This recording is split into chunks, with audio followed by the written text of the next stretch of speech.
выдающийся советский композитор Дмитрий Шостакович. He didn't want to make himself into a dramatic character, but sometimes, as his mind skittered in the small hours, he thought, so this is what history has come to. All that striving and idealism and hope and progress and science and art and conscience, and it all ends like this, with a man standing by a lift, at his feet a small case containing cigarettes, underwear and tooth powder, standing there and waiting to be taken away. In the book, you discuss in a way whether being a hero is easier than being a coward. Yes, it's complicated, isn't it? I mean, often looking at a tyrannical state from the outside, we want people to be heroes, but then we're also asking for their blood when we do. And to be a hero, you can throw a bomb, you can pull a trigger, and then you're wiped out. On the other hand, in Soviet Russia, in Stalin's Russia, it wasn't just you who was wiped out, it was your family, your friends, everyone was corrupted by your fall. So your only choice really was to compromise and pay Caesar. And that's what Shostakovich did. He paid Caesar as best he could, while keeping as much of himself, his private soul and his music as untouched as possible.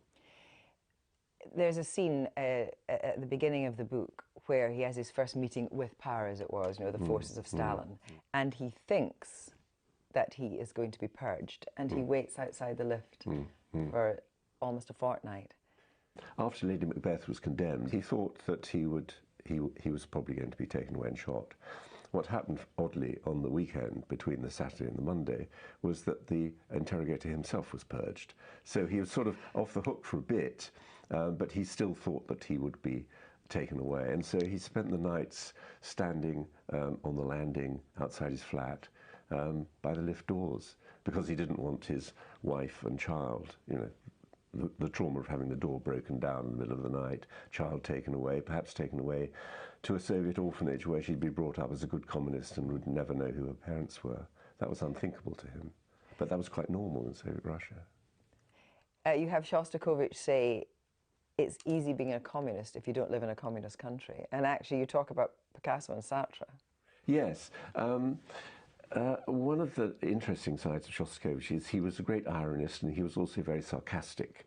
And he was particularly harsh on fair weather friends and on those who he saw as, you know, helping enforce and entrench Stalinism.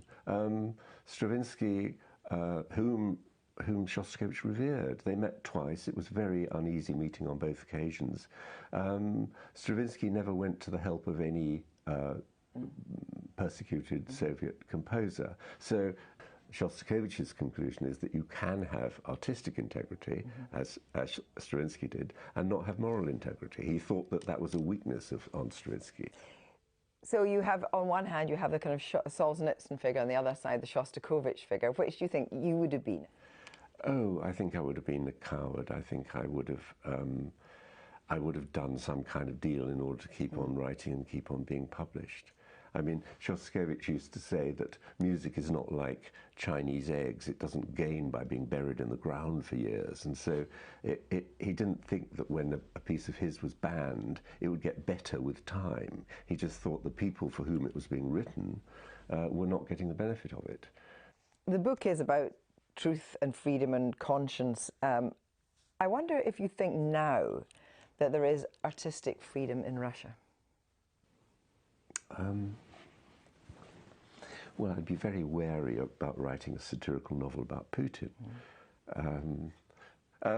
One of my favourite Russian sayings, which I used as an epigraph to one of my novels 20 years ago, and I repeat in the book, is, "He lies like an eyewitness," which is so wonderfully ironic and so Russian and so Shostakovich. And they do say of Putin, don't they? They say that he's very, very straightforward to deal with, and when he lies brilliantly. But if you were in opposition to Putin, given what's happened to Nemtsov, given what happened to Litvinenko, would you have sleepless nights? I'd have sleepless days as well. And you can understand why they're building mansions, the rich ones, all around me in North London. Which is interesting now because there is a kind of resurgence of interest and kind of affection for Russia from the British left. Yes. I don't think it's the shining city on the hill anymore. But I remember when the wall came down, I remember being very disappointed with Western politicians because I thought that they would say, now we can painlessly and without any fear look at what left-wing systems had and maybe take some of the best that they had and put it with some of the best we had. Whereas in fact, when the Cold War ended, everyone was sort of high-fiving and saying, we're the best, our system has won, there is no alternative, you know, you can only have capitalism. And there were terrible consequences in Eastern Europe. I mean, complete collapse of money, pensioners who'd been, you know, worked as surgeons, say, all of a sudden having to go and dig their allotments. I have friends in Bulgaria who told me all about it. But you talked about being a child of the Cold War and having, you know, very distinct memories of what repression really was. And I wonder if you think that we take free speech and the attacks on free speech too casually in this country now. Particularly on no platforming is really what I'm talking about now. Yes. That actually, what do you make of the idea of no platforming? Oh, I think it's crazy, especially in an academic situation where the whole point of being young and clever and at university is to have your views challenged and opposed, and to have forceful figures like Germaine Greer come and annoy you, I mean, and make you think for yourself. So I think no platforming is a very, very bad idea.